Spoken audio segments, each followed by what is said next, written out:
We have the parents panel. So all these lovely, beautiful women who are on the panel today have given birth under the midwifery model of care in different care locations.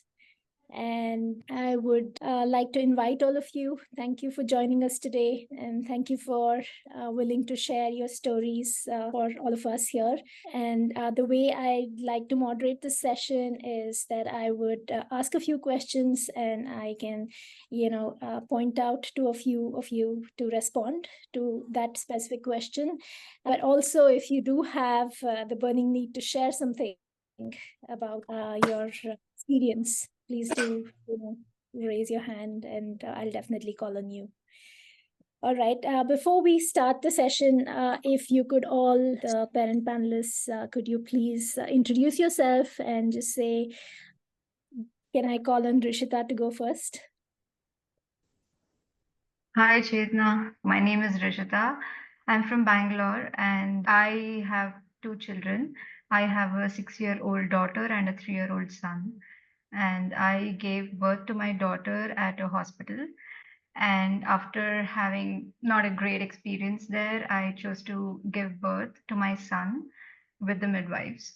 And that was my introduction to midwifery. And that one decision has really like changed my life. It's changed me, it's changed my perceptions. So it was a very transformational thing for me. Thank you for that. Monisha, can you please introduce yourself? Hi. Monisha, yeah. I too am from Bangalore and consider myself really, really lucky that I had gotten to know about this kind of birthing process much, much, much before I chose to have a child. And when it was my time to have a child, all of that came back to me because my friend in the US, when we lived there, had told me if you ever have a child, you must consider a home birth or a water birth. And like about 10 years after that, I remembered and I'm glad I did. And that was the only way to do this. I'm so, so glad I chose this way of bringing a child into this world. It was the best thing I've ever done in my life. Thanks. Yeah, thank you for sharing that. We have Shiji. Yeah. Hi, Chetna. Good afternoon, all. I'm also happy to be part of this panel. So I'm also from Bangalore as Monisha and Rishu. So yeah, I had two of my kids through a midwifery model. Even I knew about midwifery model even before I got married probably. And then, this thing was there in my mind. Okay, I should consider whenever I am going to be pregnant. And yeah, that was the best ever decision which we took. The first one was hard to take because, there were like a lot of pressures from all of our parents and all. How can you think about it? But yeah, it was one of the best decisions. It has changed both of our lives.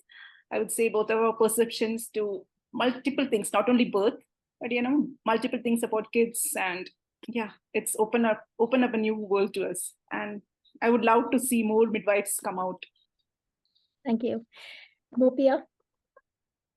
Hi everyone, my name is Mopia. I am also based out of Bangalore like many, and I have a 3-year-old and I birthed him in Bangalore in a midwifery setup. And I was aware of, the midwife model and the water birth, but it was never something I really thought about, even like till I think we got pregnant. I think after that, when I had my first or second really initial, appointments with doctor, and very soon I realized something is wrong. But when I say wrong, I couldn't relate to it completely, and I was looking for a little bit more personal evidence-based approach, and that's how I got introduced to this beautiful, very, very evidence-based, caring world of midwives.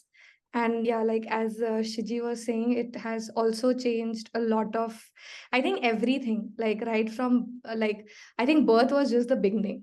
I think like just nurturing, being nurtured and nurturing yourself in that midwifery model of care changed my approach even to parenting and everything. Like, when my child is sick, and no matter how much doctor would say, or not even doctors, like in general, like parents would say, just give Meftal.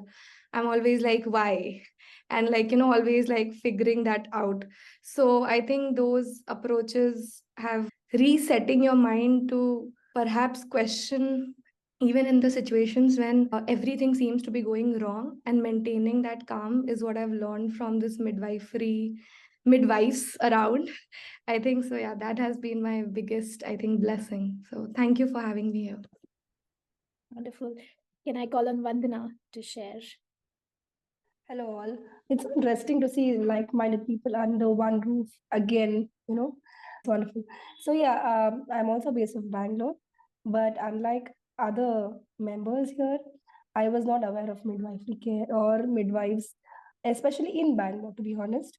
How I got introduced is through my yoga teacher who birthed in Kerala. So she told me about this whole model and how it works. And it was pretty interesting. And when I researched is when I realized similar thing is existing in Bangalore, luckily. And I happen to be under that, nurturing hands. And I was able to birth my first baby. And initially I had my usual gynecologist appointments, and I think up till 50% of my initial pregnancy, 80% to be honest. It's only in the 30th week is when I actually got in under midwives. And it was good, like at least then I got in. So yeah, and beyond that, it's just been a wonderful journey to just cherish. Yeah. Thank you. Thank you so much. Smriti. Hello, my name is Smriti, and Augustine is waving. She's my midwife along with Chetna and the whole team. Yeah, I think mine was pretty intense case. I was 40, so I was immediately labeled as high risk. I had gestational diabetes, I had high blood pressure. And moving along in the pregnancy, my baby also had FGR, which is fetal growth restriction. So we were really walking a tightrope. And I think in most situations, my gynecologists definitely felt, OBGs definitely felt that this was high risk and one had to be in the hospital. But we had learned a lot about, well, actually, we didn't learn a lot. We knew of natural birthing, and we were really happy to find a team of midwives in Bangalore. And the model from the first meeting was very different. First of all, we got enough time to kind of go over our questions and really understand. And birthing classes, fitness classes, this came out of awareness of talking with the midwives and learning along the way. And so when it came to decide whether I went with I had to get kind of medical reports, and I also have a family, and among my entire circle of friends there were two who had had a natural birth. So 98% had gone with hospitals and C-sections, and so this wasn't very common. And we had a supportive family who were very worried, but allowed us to make our own decision. And with August, I knew that we weren't choosing between a new age medical system versus a age old defunct model of care. But midwifery is a deeply skill based and evidence based program, and Augustine took us through plan A, B, C, D, E of what we would do when the situation arises. And we trusted her in being able to make the decision that if something serious happened and I needed to be taken to a hospital, then she would call that out when it was necessary.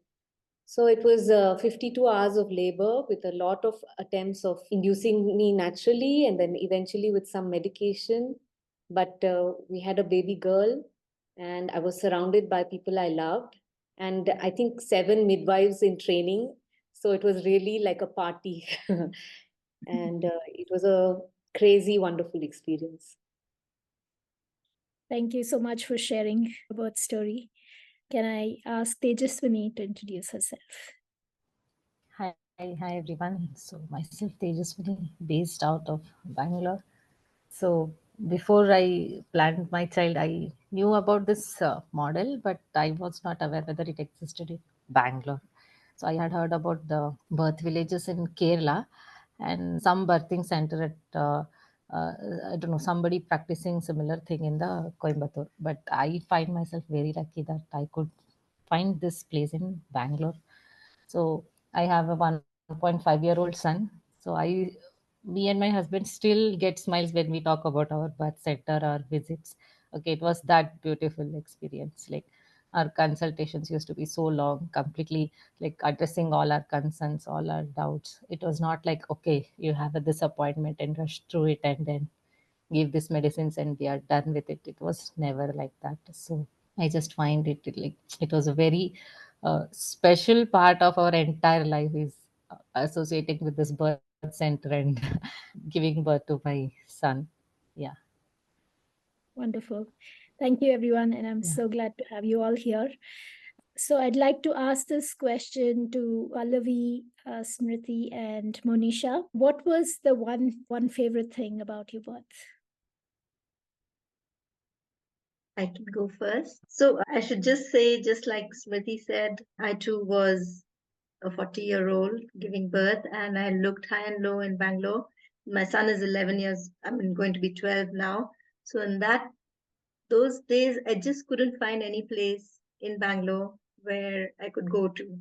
So I'm glad you guys are doing this now. So I had to look for a place in Goa, and I had to have a doctor in Bangalore because I couldn't just leave my job and go. And I went a few times to go meet my midwife there.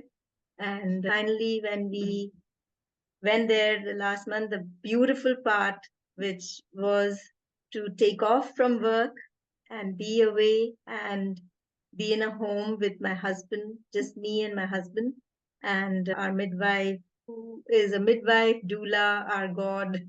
She used to come chat with us and used to meet with other families before this whole birthing process, other families who were expecting too. So it was beautiful, and we could go for a walk every day on the beach and eat what we wanted to and stay in the house, just the two of us, like a baby honeymoon. So it was just amazing, the whole experience from before and during and after, and this lady was always giving us enough information and not being there, just leaving us alone to experience it as well. So on the whole, it was just wonderful. And the best part, like what you were asking, was to have your partner there all the time and during the birth and during the 14 hours of labor. And, he was cooking, making omelette, feeding me and my doula. And, we're just chatting, having a bath, going into a shower, coming out, being comfortable wherever you wanted to be in the entire house. You could sit down, you could stand up, and just figure out how you want, what is the best position, what is the best feeling through this whole, time. It was wonderful. And the breathing, and it was just amazing because she told us where to go and how to breathe. And, I thought I was singing. I'm not a singer, but I was singing while I was giving birth to a child. And I could request for the right music and the food. And, it was just like she said, it was like a party in the house, but just the three of us, and so special. Thank you. That was special. A lot of favorite things. I can go next, Chetna. Hi, Yeah, Pallavi here. go. Yeah, so I think my story, hi Augustine, love your smile. My story is very similar to that of Smriti's. I mean, we conceived very late. I was 37 then. And so the best thing about midwifery is that it's so holistic in every aspect. They're there before the baby is born, they're there when the baby is born, and they're always there even after the baby is born. So they are with you throughout the journey of parenthood. So here's my baby sleeping, and I give so much credit to her growth, to these beautiful women here. And being holistic is what matters, is the most beautiful thing for me there. And also, like she said, having your partner with you and, there for you all the time was the most beautiful thing on that evening when she was born. Thank you for Right. that. Yeah. Thank you for sharing. I Yeah. can go next. The same as everybody else, having my partner and my sisters to provide moral support and massaging support through it was, I don't think I would have got through it without having my loved ones next to me. I really don't think I could have got through it. And the second was my birthing position, which was standing up I was in too much pain to lie down, to lie sideways, to kneel. I couldn't do anything except stand. If I was lying on my back, it would have been a very different story. Right. What do you wish that hadn't happened at your birth? Can I ask Tina and Tejaswini and Shiji to answer that? I can go first. I mean, it didn't lead to anything bad, but I gave birth at home in Bombay, and it's kind of a funny story now that I think of it, but something that I think we could have done without the stress of is that the water got cut out and I was having a water birth.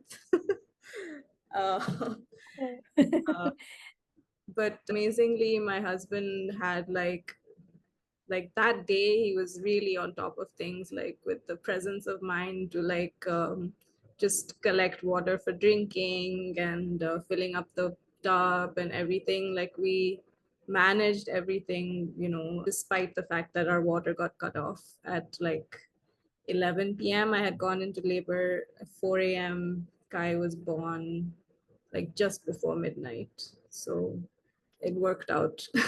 But yeah, it was definite. I mean, I didn't know anything about it. Like I had no idea. Like just the guard came and rang the bell and my husband opened the door and he was told that the water is going to be cut off at 11 p.m. and he just managed it. So yeah. That's a funny story indeed. But I'm glad you weren't aware of it and that you were allowed to not have those other logistical information crowding your mind when you needed to focus on just birthing. Wonderful. Yeah. It's hard to think in that manner because everything about it was really good. And I would say I wanted to have a water birth, twice.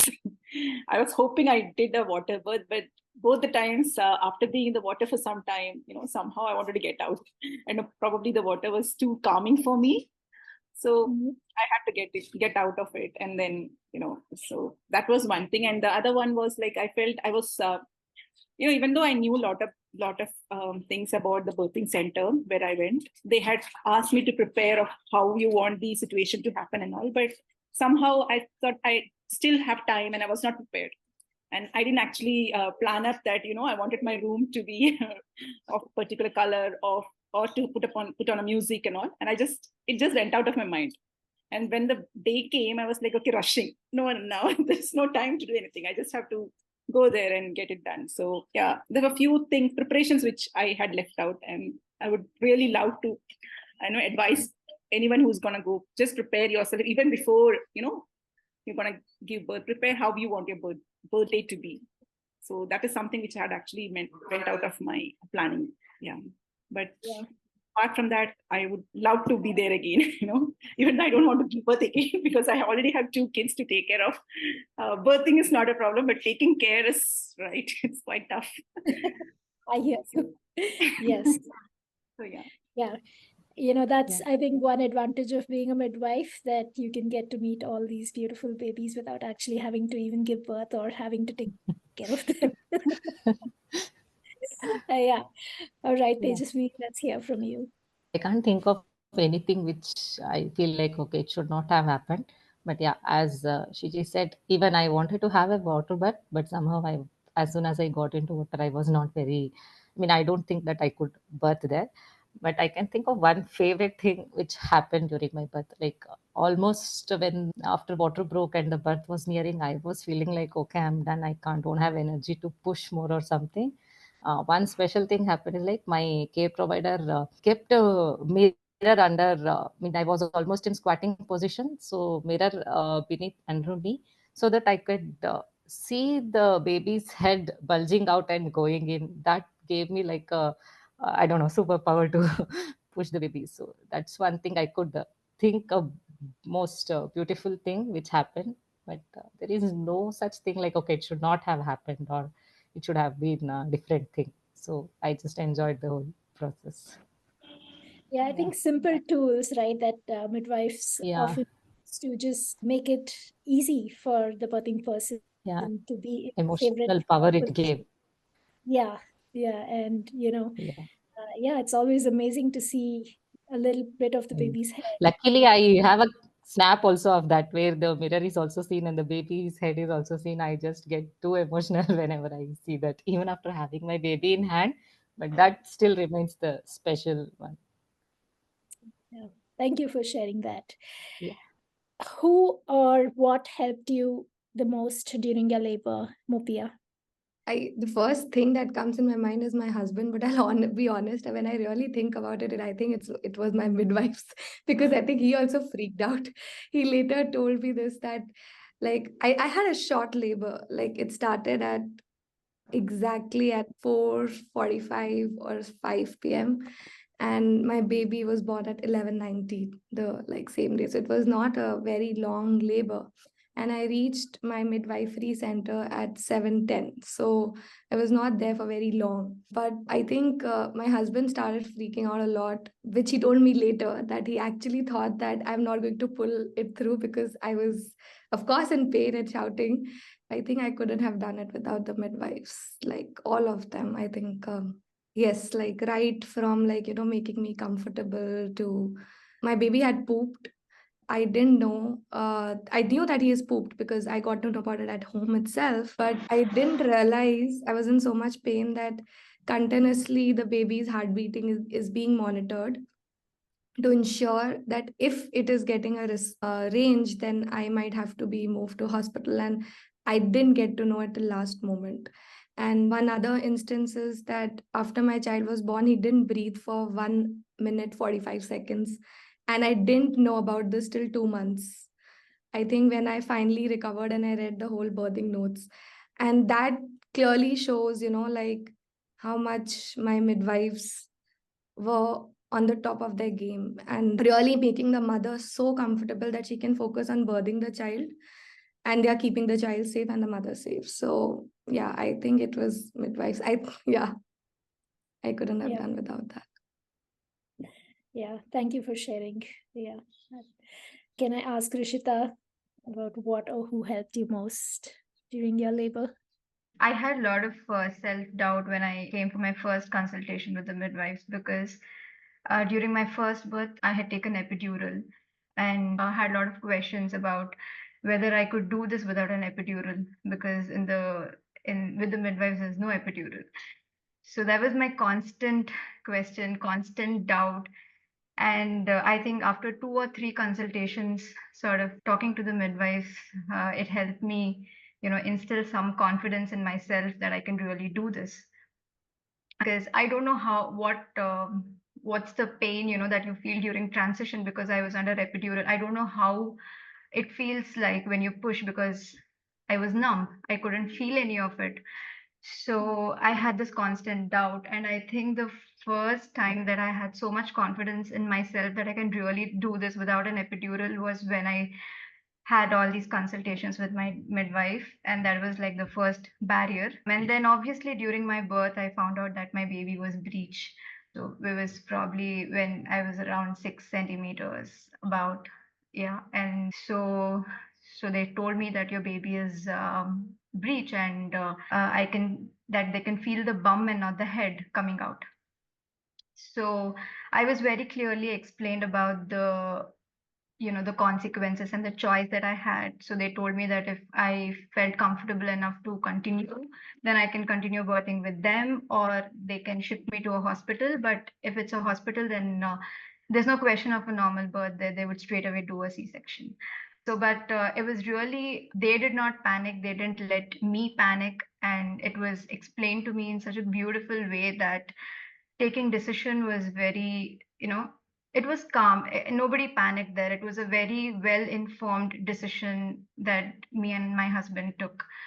So I think these two things, without these two things, I would have probably had a C-section in a hospital. So it's definitely my midwives, definitely. Without them, I don't think so I would have even had the confidence to choose them. And also choosing them twice, I chose them twice. Even when I got to know that I had a breech baby coming out, again I chose them. So they made it very easy for me to take this decision, and I'm so glad that I took that decision. Yeah. Thank you for sharing all the intimate details of your birth, Rishita. That is, I just loved what you said about, choosing them twice, Yeah. right? Yeah, that's amazing. I'm actually going to call on Vinuta. Many of you probably know that she had a water birth. So, Vinuta, would you like to answer what or who helped you most during your labor? Yes, I am Vinita. I have two babies. The elder one I birthed in the hospital setup. It was a vaginal birth, and the second one I choose the better birth, and that's why I choose the birth home. And as a second parent, though I had a complications of high AFI, Amniotic fluid. amniotic fluid level. It was 26. So, and I had a COVID at that time. At the 8.5 months, I had a COVID. So I had to stay, and the baby, it was 37th week, the baby did not turn. So all the three complications together. So the chances of having, the birth was very less. So at the 36th week, we were discussing that why don't you opt for a C-section? We can do it at hospital setup because you already have a COVID. This is not safer. One, that point, and plus AFI, and the baby did not turn. And these are the three things. I was taking time, and then I said, okay, even if I'm giving a birth, let things settle down. As in, I want to finish the COVID period of 14 days.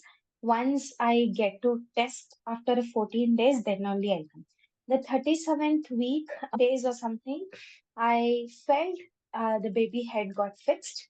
When we were all discussing that, let's manually try to rotate the baby. If it is not getting rotated, we'll have all the precautionary measures, even if you're COVID infected. With Augustine, we were discussing all this. But I was buying time. Somewhere I was feeling it will happen. Everything will fall into the place. And at 37th week, second day, I felt the head got fixed. When I went and did a scan, it was fixed. I was so happy. One of the tension got reduced. The other two has to be fixed. Then I waited for another 5 days. Test was done, the COVID test. It turned out to be negative. Then I was like, okay, the COVID is negative now. Then the third was like high fluid level. I had a very big bum where my bum was equal to my thigh. So whenever I used to sit, one more leg was sitting in between. So luckily that was my after a long gap that I went in for a regular checkup, and then it all started from there. Because of the high fluid level, I was not feeling the contractions, and then the labor had already started, and I was like 3 centimeters dilated or something, and it started from there. It went very slow. Augustine took and she guided. They released the water initially very slowly, and I entered into the labor. My husband joined in later. And though I wanted my husband to be there, which did not happen in my first birth. Though I can straight away say my husband is there, but somewhere all it felt was the decision of when to do when and have to inform so that we do not panic or give that enough time for us to absorb and decide on it. And I still remember me laughing throughout. And then when it became intense, me shouting and all that. And one I was more doubtful was I was thinking I would definitely birth stand in the birth squat. This was in my head. But Augustine was pushing me, enter into the water, enter into the water. It was like, my fear was if I enter into the water and if I become wet, and if I have to come out of the water, if I'm not able to birth there, if I come out of the water, I'll be feeling cold. First of all, I'll be in pain. And out of that feeling cold, no, this is not the way I wanted to do it. So this was in my head. It was like somehow I walked to the tub, but I was so fearful if I have to enter, why I should change the clothes in between. If I have to come out of the tub, I don't want to do it. She warned me that if you don't want to enter, come back to the bed. So that is where like I can actually step into the water than rather than taking the 10 steps to move to the bed. And I stepped into the water. I was so relaxed. My pain reduced and I was so calm. I was like, I was not aware about this. If I knew it, I would have jumped in right into the water the first time. It gave me a lot of energy, which was not there the past 3 hours in the pain. It was a very beautiful experience. And then when I asked, what made you suggest, why did you give me an option of water birth and the reason and everything made me feel, reassured of the choices that I made. Somebody was deciding on my behalf, and those decisions were just like how I decide for my life, how I make sure what I want to choose for my life, the same way their decisions were also. So it is always the midwife. Thank you for sharing your birth story as well. I would like to ask Vandana, is there anything you know now that you wish you knew before your birth? To be honest, I didn't know anything about birthing before I birthed. Everything, every single bit of it, I learned through the journey, and so beautifully. Without my knowledge, there was so much power, there was so much knowledge, there was so much experience that I was able to soak into. And today, if somebody comes and talks about birth, I am okay. If in case they are in a situation where they're doubtful or they're fearful or they're very anxious, I can pull them up. That's how much confidence this whole birthing has given me. And that's tremendous, I feel.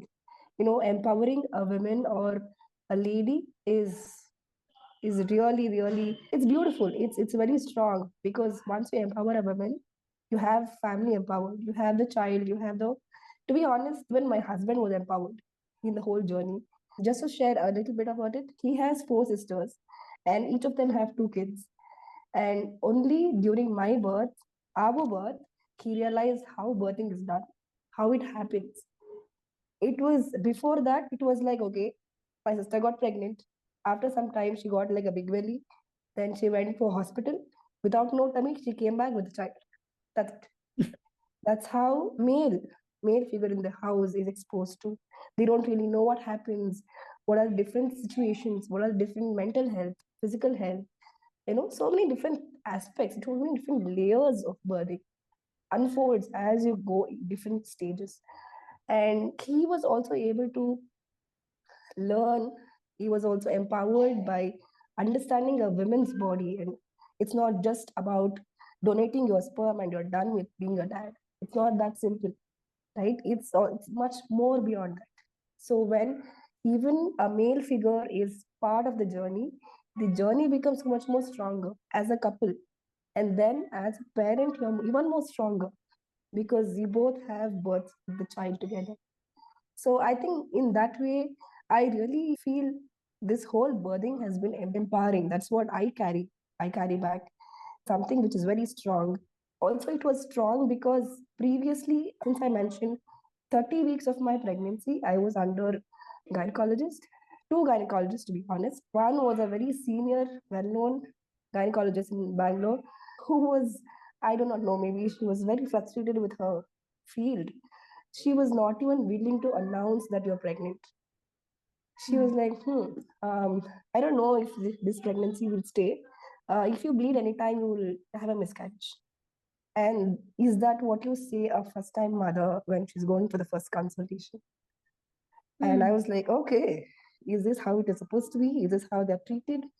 And I'm like, okay, fine. I had to go through 2 consultations with her.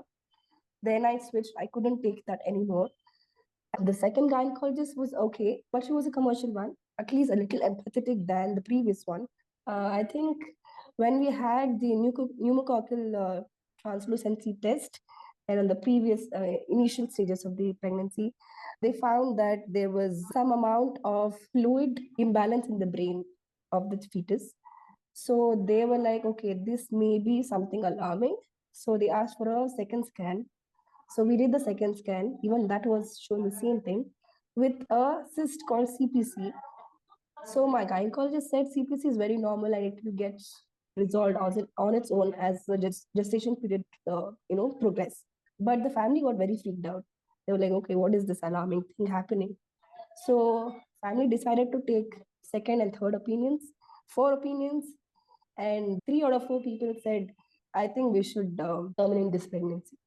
And we were like, okay, wow. So it was first time for me. And if the doctor is saying this, who do you believe? You can't just say, yeah, I'm not going to be listening to these people. I'm just going to go ahead. You can't do that. And one of them is the family doctor who said, you need to terminate. So it was even more freaky at that point. I think this was around fifth or sixth month through. Then we were like, okay. But only thing was, so for me to do any more further test, I had to wait for 3 weeks. So there was one particular test they prescribed, which was amniocentesis. So basically, they remove the fluid from the amniotic fluid around the baby. They test that for the DNA test, they do it, and they see if it's actually something viable or not. So the results to come, it takes 3 weeks. And for me to see if there is any progress, it takes 3 weeks. So I'm like, might as well wait for it, see if there is any progress, and then take a call that if you want to terminate or not. So I was able to buy the 3 weeks, and the next scan that we did, luckily there was progress. The fluids had actually balanced, and there was not a lot of imbalance in the brain where they had to take a call saying you need to terminate the fetus. To back it up, I also went through an MRI. It's very funny because that whole bump inside that huge magnetic field, and you just can't hear anything, a loud machine just going round and round and round. I've been very freaky with these medical interventions. From the point, as a childhood, I had a little bit of medical traumatized situation where my father had. So I've always been very freaked out with medical field. And also he's a pharmacist. So I know the ugly side of what happens in the pharmaceutical industry. And to put yourself into the frying pan is little dicey unless you're really like cold-hearted and say, do whatever you want. So yeah, all that happened. And luckily by the time I reached my midwives, we were all sorted. I had no worries to take care of. It was all in peace. But once I spoke all of these things and put myself in their hands, that moment was what really held the whole situation in a very stable place. Because they were like, see, this is something that not to be so alarmed, or yeah, these are the points which are commercially viable because these are things which can push for tests, unnecessary interventions. But actually, you don't really need to worry about these things. Yeah, at that point is when you realize, okay, this was something that was scary, but at least now I'm in safe hands. So I think to know the knowledge is what is powerful, is what I felt. If I knew how it is, what is CPC? Today I know what it is. And if somebody says that CPC is alarming, I'm like, bullshit. Not. It's not that. Right? So I think that is what, if I knew that before, probably I wouldn't have gone through that. Or I'm very sure that so many people are there today, right at this moment, going through these things. Probably that could have, avoided. Probably they would have felt a little more powerful and calm and peaceful and enjoy the pregnancy than being alarmed saying, oh, what is it going to happen? Am I really? Actually, to be honest, until 30 weeks, until I reached my midwives, I was not sure if I will even have a baby with me. That's the state I was pushed into. So when I got a confirmation that, okay, I will finally birth, is when I actually reached my midwives. So it was that way for me. So yeah, I mean, knowledge, it's about the experience, and knowledge is what I really carry. Yeah. Thank you, Vandana, for that vulnerability of sharing your journey, and definitely rocky. And I'm glad you found the right team, to work with and to have your baby with. Yeah. Yeah. Thank you for sharing that. Well, moving on, can I ask Monisha, what is your strongest memory of your birth?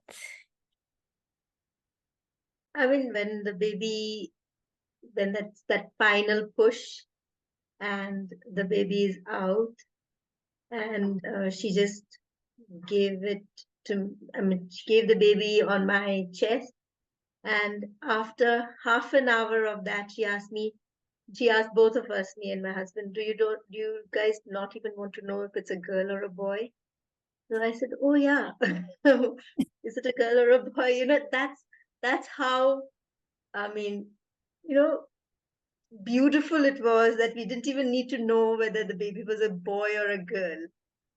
And that's going to stay with me forever. It was a baby. It was our baby. That's all that. Yeah, that's so beautiful. Mopia, what's your strongest memory? I think mine was definitely, I think I don't know till how long I will remember it, but at least 3 years, a month roughly down the line, I still remember when my child, like if I can only explain when I close my eyes, but when he really, was coming out and he twisted and came out on my chest. Like I think that all happened in 3 seconds. That I think that's what I keep telling to my friends also, that if you want the motivation to not use an epidural, and if you're scared, just think that you will really remember how and feel it. Like not just remember, feel it, how your child actually twisted and came out of you and like on your chest. I think that's my strongest memory. One that and one more, which is a little funny, which that I always chose to have a water birth. Like I am I'm a water person, so I wanted water birth since beginning. And it's not like like the strongest, but I remember it quite well, so I'm going to share. I whenever like I was hearing myself, like because of course I was crying in pain, like all of us, and I was feeling that I'm getting very scared and it perhaps is impacting me, so I would go under the water and then cry so I would not feel it. So I kept doing that, and especially at the end when the surges were coming back like really fast, and I think that really got me through, because I like at the end all the these essential oil and all this, I just threw it all over the bathroom. I remember. So I nothing was working, so I kept going down and going through the surge and coming up, and I think that kind of helped me got through. I realized it later. So I think those two are like definitely. Can I share one more? So many. It was so beautiful. I think I just can't resist. I think okay, this is the last one. The last one was, which will never happen, I think, anywhere else. And I hope it happens in all the, the regular model of cares also, was when my son was on my chest. He was drinking like milk. Thankfully, he started like breastfeeding within like few minutes after he came out, and I was being stitched. And I think my uh, you know who you are on this call, but my midwife came and she's like, do you want to have a toast and bread, toast and butter? I was like, yeah, yes. I think that was like, we put everything together. So yeah, thank you. Too many memories to share. It was just so beautiful. Yeah, I don't think you're going to forget these memories, Mopia. I think birth stays with us. And, at all odd times, these memories just sneak into our minds. And then we are like, oh, this happened. Yeah, right. How did this happen? How did I go through that? Yeah. Yeah, I think it was so special. I think Augustine wants to chime in here. It is so special. I feel so lucky to be in this circle. It makes me teary all day hearing these stories. Well, I put a couple polls in the chat. So if any of you have a moment to just drop in there and add your comments. But I just wanted to really draw attention, especially for the nurses and the doctors, and maybe even the midwives, who are people who want to be midwives that are on this call today. I would love to just draw a little attention, certainly to some of the folks that I know their birth story. And I would just love to point out how moderate or even, kind of things that are considered high risk in India really still can result in normal birth. So we've had a couple of folks mention that they had that they were advanced maternal age. We've had a couple of folks mention that they had prolonged rupture of membranes or long labors. Most of them are primips. We had a diagnosis of excessive amniotic fluid. We had a diagnosis of IUGR. We had a cord around the neck at least once or twice, a couple folks who needed repair. What am I missing? We had a surprise breech birth. Pallavi, I'd love to bring you in for a second because you were one of the ones that had an emergency at the end, experiencing fetal distress. And I guess I would just love to say for those listening, it sounds like it's all like roses and beautiful and rainbows and all this, but birth is really intense and really real. And the balance of midwifery care is nothing if nothing's needed, and potentially everything if something is needed. So Pallavi, can I bring you in to just tell a few little experiences of what happened to you during your labor? Yes. Thanks, Augustine. So I wanted to bring this up when Chetna asked this question, was there one thing that you would want to change during birth? Because for me, like Augustine said, it was a very long labor, 42 hours, but I felt the pain was very intense, but they said, no, this is not labor. So they induced in various ways. And finally, the options were beautifully laid out. And in all that little low energy, low oxygen, I was trying to see what is the best, what is the least intrusive. But at the same time, they weren't pushing me to it. And finally, there was a pill given, right? Augustine, can you tell me? I've forgotten the details. A small a pill, which was like, put in a half of you the had pill labor was... augmentation. You had labor augmentation to make stronger contractions because it was taking so long. Mm-hmm. Yes. So that was given, and then the labor pain was supposed to start any minute, and I was moved to another room, and which I thought was actually an indication that I have progressed to the next stage, but it was because another mom had come into birth, which I got to know much later. And in the other room, I was with my husband, and I said, and this thing came to my head, which Augustine used to always say, that if you keep doing the same thing over and again, you can't expect different results. So I said, okay, this is the time I have to start pushing. I just got onto the floor and I started pushing. And then it went on. And then that probably, I was pushing it a little too hard. So I was taken to I the toilet. I don't think you have there's no fault here. You didn't do anything wrong. Yeah, let's not go there. Okay. Then I was taken into the toilet to near the commode, and then they were trying to check the baby heartbeat. And then after some time, they said, okay, you know what, stop pushing, because they felt that the heartbeat of the baby was a little abrupt. And Augustine told Sagar, my husband, to put his bag on because we might have to go to the hospital. So this is where I would say I would have really wanted hospital care, combined here, because at that minute when you are bleeding, if you have to rush to the hospital, was very scary. And that's something I really didn't want to get into.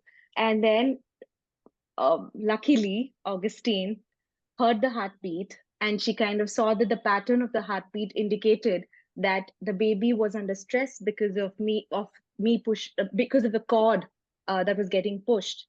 So she immediately told me to disengage. So I had to get out of the birthing position, go the other way around so that the baby would disengage. And then they monitored the heartbeat. It was better. And I was brought into the birthing position. Then the baby's heartbeat was also normal, and the birthing happened. So it was just very, very lucky. And all these things I'm talking about happened in a few seconds, the decisions, a few minutes. And Sagar did the whole thing with the bag on. Like, he actually was ready to go to the hospital any minute. So he was with the bag on for about 20 minutes, I guess, 20, 30 minutes. So things could get a little, not so nice at the end of the birth, but yeah. Complications are really a part of birth. And I think what I work so hard to teach is that we really have to be prepared for everything, both the providers and the parents, because we can't plan birth any more than we can plan our lives, right? We're not actually in charge. We're in a dance with life itself, and we all have to do the very best we can. And most of the time, with support, with good, careful risk assessment, with the tools of the trade, birth progresses very normally. But occasionally, there are complications for both baby and mom. So as you all know, this is a little bit of an announcement and a little bit of an evolution. Makes me teary. You guys know that we helped Rishita, and we helped a lot of you. And we had lots of reasons, not even worth discussing, of why the birth home closed. But many of you were so devastated when you heard that one of the only options for normal midwifery care was going away in Bangalore. So Rishita came to us and said, this can't happen. We have to do this. Something has to change. And so Rishita has been a huge force and power. And together with a fourth partner, we have incorporated as a new business, a new birth center. And it is that integrated model that Pallavi speaks of, where there is midwifery care and birth center, and there's also an alongside OB unit and OT center. And I just want to, I don't know why I'm so emotional, but looking at all your faces just makes me teary. I just want to just, really highlight the power that each of you has to change the world. You changed the world by your own births. And now together, we might be able to change the world in Bangalore, the kind of births that are available. So Chetna has come on as a staff midwife, and Rishita is the executive director. Dr. Kalpana has joined us as the obstetrician, and I am happily joining as a clinical director to help integrate this model. And so Marilu has been born, and we open for business in 1 week. So it's very exciting to share. And this is all because of Rishita's inspiration, like each of you, experiencing birth in a different way and knowing that she couldn't let people continue to suffer without being a part of the solution. And I really want to take my hat off to you, Rishita. You are a force and a power and a beauty, and I'm so lucky to work with you. Well, it all started my experience with Augustine and Chetna, and it was my birth was like so impactful, so inspiring in so many ways that I was really devastated when they shut down birth home, and I was like, I want more women to feel what I felt, and I don't want anybody, to not to have this choice of having a birth of their choice. I mean, we should open something. And that's when this all started. And I'm really grateful that I'm getting to work with my midwives now. And I can now be the part of the care providing team, see the other side of it. I'm really excited for this venture. And I think I've got a lot of support from these two ladies. It's so good to be working with them and knowing that this center is going to change a lot of people's life. It's going to touch a lot of people's life in so many wonderful ways. I have really committed myself completely to this mission, and I know that I'll be giving my 100%, 100% to this. In creating awareness, in informing, and like somebody mentioned before, that knowledge is a really powerful tool, and we know that in Bangalore that a lot of women are so deprived of this. They just don't know, they're not so aware of this. So I'm also a childbirth educator who is always constantly trying to empower women, address their fears regarding childbirth. And I really hope we have started this journey, and I'm sure that it's going to go a long way, but I'm really excited to see how far this will go. And there are a lot of possibilities. This might not be the only thing, birth is one, but we also have so many other plans in different ways how to bring, women and families and children together. And that is ultimately our aim. Yeah, and I'm really excited for this. I really feel that this cannot be done by one or two people. This is the whole community has to get together for something a bigger change like this to happen. So yeah. So it's very essential that we have the whole tribe with us, everybody encouraging us and with us. And I really hope that you all are with us. Yeah. Birth is life-changing, no matter how it happens. And so I think what all of you discovered in your own bodies is how much power you have and how much potential is there. And now there's an opportunity to join with Rishita to help this mission go far and wide, to help create this change that you're all wishing existed everywhere. And so I couldn't be prouder. And I just wanted to take that moment to really let you all know who's here in your presence as well. And I'm sure she would welcome reach outs. It's hard to ask for help when you're in the deep of it. So, if you think you have something to contribute or some way that you could help this mission move forward, I think she would love for you to reach out. And of course, Chetna and I are routinely taking students now, so it's very exciting. Gosh, Chetna, I want to end with a little focus on you. I don't know why I'm so teary today. Chetna has been an inspiration behind everything that has happened in this circle and beyond. She has been a driving force and a manifester, and she is still that way, moving forward, creating a space for women and being the midwife that Bangalore so desperately needs. So I just really want to celebrate you, Chetna. You are moving mountains. It was such a pleasure to hear all of your stories. Some of you birthed in Bangalore and some of you birthed in all kinds of places around India. And we hope that eventually this will be the norm, that these stories will multiply and that these successes and these sometimes even challenges, but that are met with humanistic, loving care will happen everywhere. So thank you for being the seeds of this revolution. We appreciate you all so, so much.